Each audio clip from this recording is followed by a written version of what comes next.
Hello my fans, did you miss me? Today I played with this blade-headed robot named Stockfish. I am going to showcase my brilliance against him because I am the world champion, best chess player in history. And nobody, literally nobody can defeat me. So stay tuned until the end of the video. Today, I am going to show you a game that I played against the Bobby Fischer AI. This game is marvelous because I played f5 on the board to illustrate my brilliance against him. So, this Bobby Fischer AI is playing like Bobby Fischer, who has gone to heaven to play chess with God, and I will illustrate the brilliance we employed in the game. So, let's get started without wasting any time.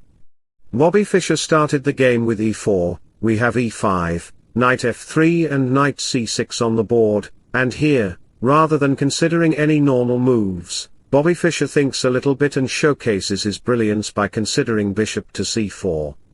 He's employing the Italian game, and here I played a very bold move that even shocks Bobby Fischer, and I think it may even shock you. That move is pawn to a5, a gambit I illustrated in my recent video. Here, if white dares to capture the pawn on the a5 square, then you can literally push forward your pawn on e4, and you'll see that your opponent has no squares to move the knight to. Therefore, if he dares to move the knight back, you can literally consider d5 on the board, getting a very dominant center where you can take down the f5 pawn castle, get access to this f5, and life will be very good, with the Lamborghini house property, name, fame and everything you desire. But in our actual game, white didn't consider x takes f5 because he knows the gambit I initiated. After all, he is an AI of Bobby Fischer, who played the gambit many times in his life. Bobby Fischer is trying to explore another variation, and after castling, he considered bishop to c5.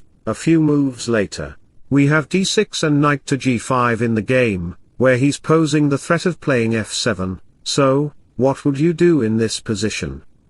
The only move I played here is queen to e7, and remember, this is the only move. Here, many chess players might think of considering bishop to f7 check, forcing the king to move. They'd be very glad to see my king moved here in the opening of the game, and if you ask them why they're so glad, they might say, hey, we moved the king away from the strong piece, and now the position of that piece becomes very suffocated. The king is in a vulnerable position, no fool.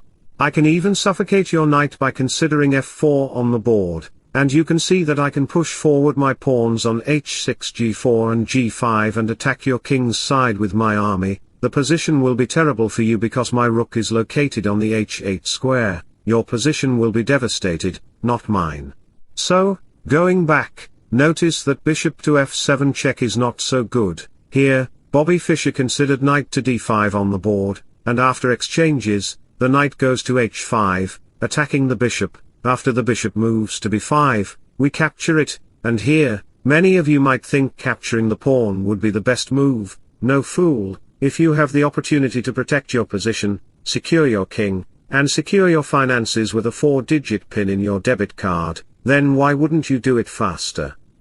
Now the king is very secure in this fight, and white also has the threat of capturing the pawn on the b7 square, but if he dares to capture the pawn on the b7 square, you can literally capture it and gain access to this open diagonal, where you can play f4, attacking the knight and bringing out your rook on f6. Joining it on this file, the position will be completely under my control.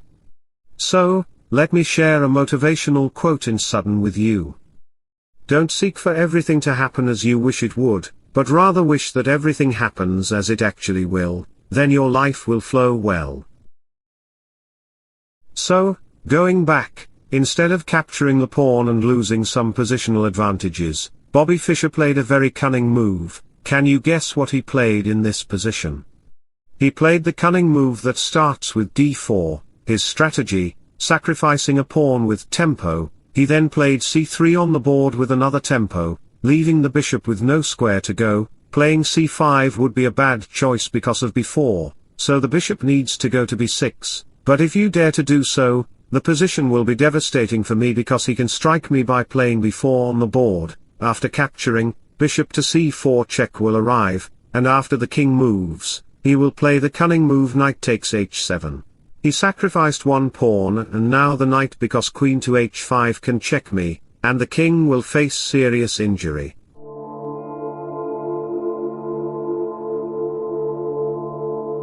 So, going back, instead of moving the bishop back, I decided to close the position by playing f4. I want to take your knight. You want to take my bishop?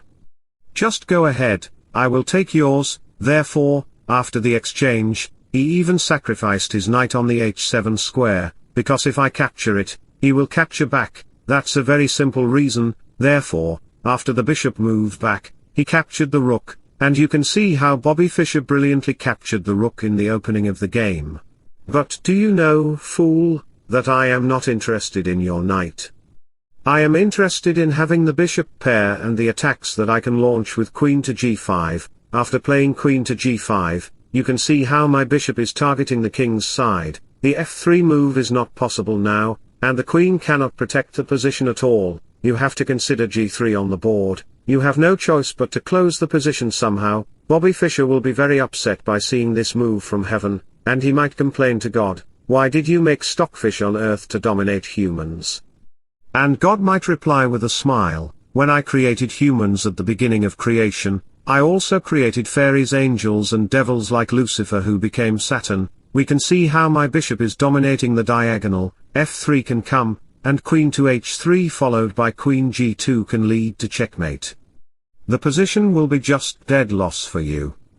Therefore, after capturing the knight, the bishop moves back, and we have e4 on the board, attacking the bishop. The bishop has to move back, he has no other choice. After bishop to e2 appears on the board, you cannot play f3 by imagining that f3 would be a good move to consider, as it can checkmate white. No fool, it can win your queen on the g5 square. First, you need to consider e3 on the board, and after capture, the rook comes on the f6 square because the pawn is pinned.